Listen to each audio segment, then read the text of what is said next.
Hey guys, Cory here. I got some super sick attacks to show you guys, alright? These are highly creative, just brilliant attacks using the new lightning spell. These are not the normal attacks that you've been seeing all over the place. In fact, I'd bet quite a bit that you have not seen these ones before. First one coming up is going to be a Zap Queen Charge Lalo. That's right, mating those new lightning spells with a queen charge based attack, and you're gonna see why. But hold in there, because I've got several other highly unusual and brilliant zap attacks that you've also have not seen before, man. People are getting super creative with these and coming out with some absolutely brilliant attacks, highly specialized for bases that are getting these bases annihilated. And check that out, man. What we had in there, we had a multi-target Inferno, we had a ground expo, and we had a scatter shot. He used those 5 lightning spells, man. If you want to figure out how many lightnings you're going to need, you just got to do some math, man. Look at how much damage your lightning spells do. If you got to throw in a quake spell, know that you can knock off 25% of the total HP of those buildings first.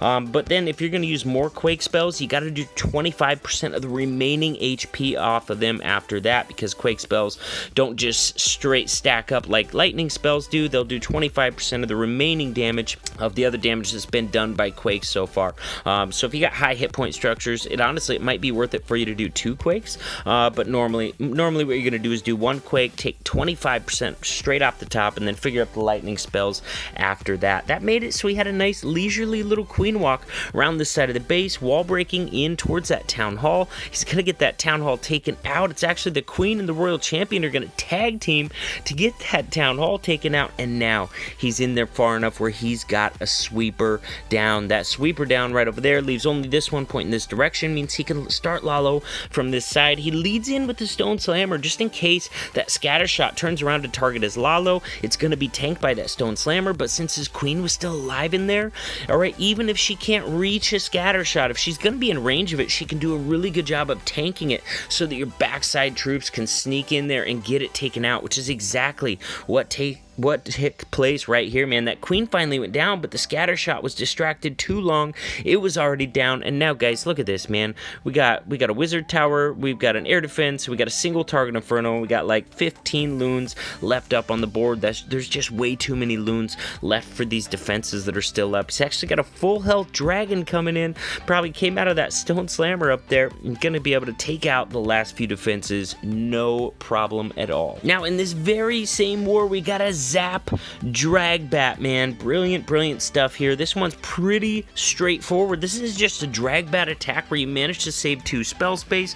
Probably comes out of your bats and freezes to go ahead and take out a sweeper. If you really want to start on a side that a sweeper is guarding, 2 lightning spells, provided they're maxed at Town Hall 13, can take out a sweeper. Now be careful. You get down to the lower Town Halls. I noticed definitely at Town Hall 11 that 2 Town Hall 11 lightning spells were not enough to take out Town Hall 11 sweepers, so be careful. Do the math or hit an FC before your attack to make sure that your planned number of lightning spells is gonna work for what you need it for, man. And look at this, we just got a dragon rushing this side of the base. He uses the 2 zaps over there, get that sweeper taken out right at the time where they start firing off on those dragons. Look for him to pop this Grand Warden ability over the town hall, should cover them through a lot of these scattershot blasts that are coming in right now as well. In fact, he had dragons were able to get right on top of that scattershot before the Grand Warden ability wears off. Look at this, using this Royal Champion surgically on the backside to take out a wizard tower, because once you take out that wizard tower, bro, look at this. This is all our splash damage left in the base right here, and both of those can be frozen with the same freeze. Right up here, we got 0 splash damage, so you're starting your bats on this side of the base for sure, and that's exactly what's going to happen with this bat wave coming down right over here on the left hand side. He doesn't want to put it right in the middle of all those defenses. He wants to let it build up momentum a little bit outside of the base, so that by the time they really get that momentum going, they're taking those defenses down quickly. Look at this bat wave moving through the base. Boom.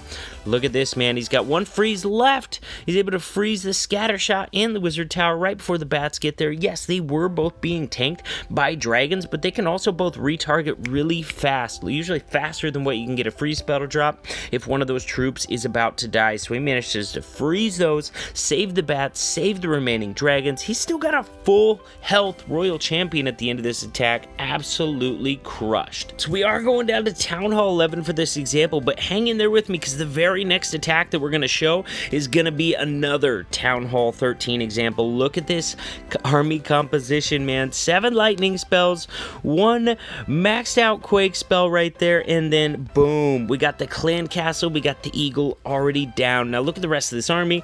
He's got like a queen charge minor army, maybe almost like a queen walk minor army, because he is only rocking those 4 healers, but make no mistake, he is going to be charging his queen in just a little bit to be able to reach this multi-target inferno. He's going to start her off right on this corner over here, and honestly, with this plan on a symmetrical base, you don't really care which side your queen goes. You just wait for her to decide which side of the base she's going to stick to, and then you use your super wall breakers from there. So at this point, he figures she's going to stay up to this side of the base, so he gets that super wall breaker down, opens up the wall, and then uses a baby dragon to try and trim these outer buildings because that multi-target inferno is already on his healers. That's okay. They've got a decent amount of HP, and the queen should be able to take it out next. Now, with this army composition, man, worth noting, he used up a ton of spells, so he did not have enough spells to bring a rage for his queen. He's got 2 heal spells left. He's got a Grand Warden ability and a freeze spell to help his miners get through the rest of this base. Nice placement on that one right there. Ends up using his Grand Warden ability as well because he knows that bomb tower was getting ready to go off. He has a freeze down on that backside multi-target inferno, and he's going to be using his last heal spell as he moves into that multi. That's a good call right there, man. That multi does a lot of damage. Also, a lot of those miners are going to be drawn into that barbarian king right inside of that heal spell. We got max hogs that came out of the siege barracks finally coming in to reinforce. Look at the queen over here, man. She's busting through a wall. She's reaching several more defenses from where she's at, and she's still got her ability intact for when she starts taking too much fire. She'll probably need that in a minute with the Grand Warden and the cannon teaming up on her over there. And look at this, guys. We've got so many miners left in this base. We got a queen surviving. We've got like all the hog riders out of that siege barracks, it looked like, man. Dude, this base just got annihilated, man. This base got crushed so hard.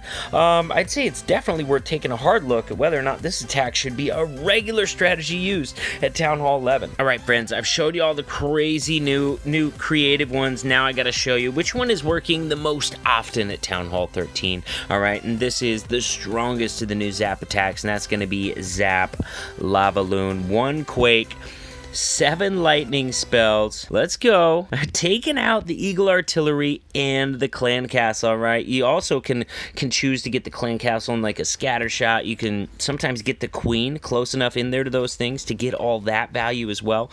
But we're talking massive value right in the middle, right at the beginning of the attack. Not only that, but it hollows out the core of the base. Look at this. We got the core empty. So we got a ring of defenses around the outside of the base. So with your Sui, you're going to want to be able to take out some more great value. Yes, killing Royal Champion and Queen is good value. Scatter shots are great value. Multi-target infernos are good value, although I prefer to use this on single target bases.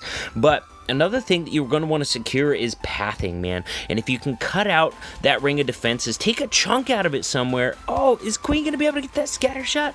She is. Oh my god, you guys. All right, first of all, that was massive value. He definitely cut the ring. All right, we could start on this side and work our way around. We could do the same on this side. He took a big chunk out of the ring of defenses. He also suied for 2 scatter shots. Are you freaking kidding me, man? I gotta be straight up with you. My suis never go quite that crazy well. Now, he does still have a queen left up to deal with, and because of this, he doesn't have any skelly spells. I'm guessing he's got a dragon or possibly even 2 dragons inside of this Stone Slammer to deal with this enemy defensive queen. Let's see what's going to pop out. Of course, Queen is not popping the Stone Slammer. She was targeting those loons first. Here we go. She's finally targeting that Slammer, which is going to be the end of her because sure enough, we've got a dragon in there. Dragon one-on-one with the Queen, and Queen goes down. Oh, beautiful Grand Warden ability as those loons are hasting in to the Town Hall. Going to keep them invincible through that Town Hall blast at the end. Now he's got a haste and a freeze for this backside to keep these last few defenses on ice, guys. this base just got annihilated. So the Zap Lalo, guys, is definitely the strongest out of the new Zap attacks, the new Zap Quick attacks, and because of that, we're seeing it used more often than any of the other variations, whether it's the creative variations I showed you today or the more standard variations I've been showing you over the last week or so with the Zap Hogs, the Zap Dragons. Also strong attacks, but guys, let's be honest, none of them are as strong or as versatile as Zap Lalo, especially in the right hands. If you know your lavaloon, then you're really going to be able to crush a lot of bases with this attack strategy. Friends, click that button in the middle of your screen to subscribe to the channel if you have not already. Then what are you waiting for, man? If you're already a subscriber, check out one of the other videos on the screen, and we'll keep hanging out.